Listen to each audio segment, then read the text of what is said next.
Chers concitoyens, bonjour. Ceci est une vidéo de présentation individuelle qui retrace tout mon vécu. Je m'appelle Fabien Girard, je suis né à Bourges en 1976. Mes racines sont liées au Bourbonnais, c'est-à-dire l'Allier en Auvergne.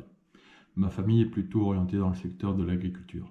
J'ai des origines diverses, polonaises, irlandaises, espagnoles, italiennes, nord-africaines. La famille du côté de mon père est pied noir. J'ai un frère et une sœur dont je suis l'aîné. Mon père était sous-officier dans l'armée de terre, en tant que mécanicien. Ma mère était au foyer, et après plusieurs postes, elle a fini comme conseillère syndicale.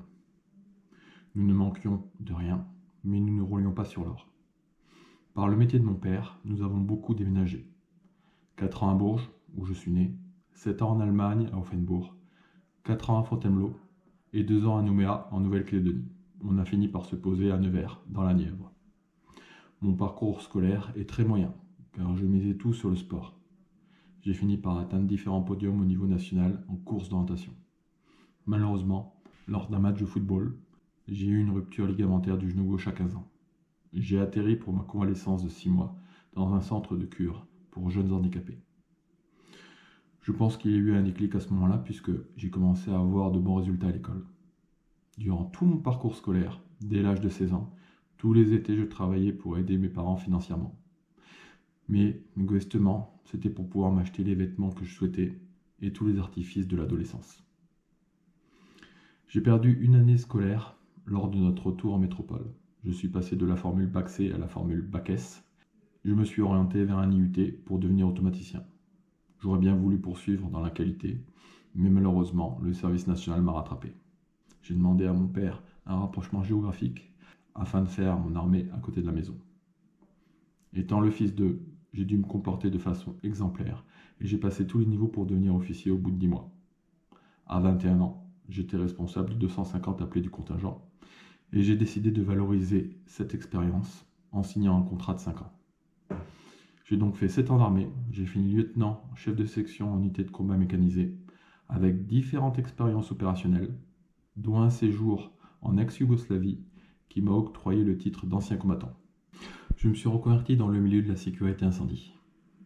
Durant l'été de transition après l'armée, j'ai été nageur sauveteur, sapeur-pompier au niveau du lac des Sétons. Très rapidement, j'ai obtenu un poste à Paris. Après un petit temps d'observation, on m'a confié à la sécurité incendie et la sûreté d'un immeuble de grande hauteur. En changeant de société, je suis devenu le chef du service de sécurité incendie de la gare du Nord.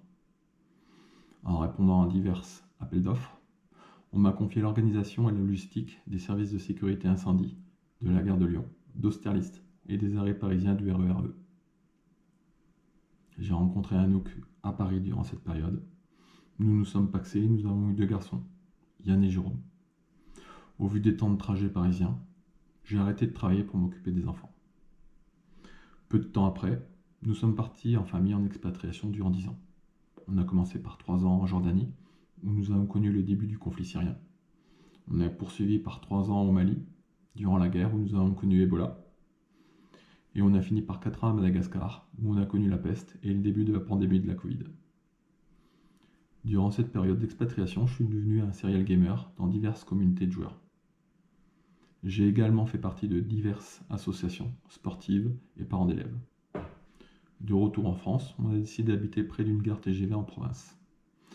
Nous avons trouvé un terrain à construire et, avec l'aide d'artisans locaux, nous avons fait une maison bioclimatique à haute performance énergétique.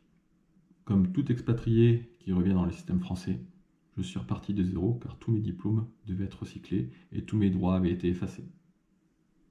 Étant demandeur d'emploi sans contrainte et sans besoin réel, j'ai voulu gérer mon temps en devenant auto-entrepreneur dans le travail du bois pour associer passion et rémunération. Après avoir fait un stage de création d'entreprise, j'ai vite renoncé car le business plan montrait que pour un chiffre d'affaires de 62 000 €, il ne me restait plus que 9 000 € à la fin de l'année. Je suis très nature, aussi bien dans mon comportement de tous les jours que dans mon environnement. Je suis fier d'être français, cependant, la situation a montré les limites de notre système. Et j'ai donc décidé de proposer autre chose grâce à mon expérience accumulée.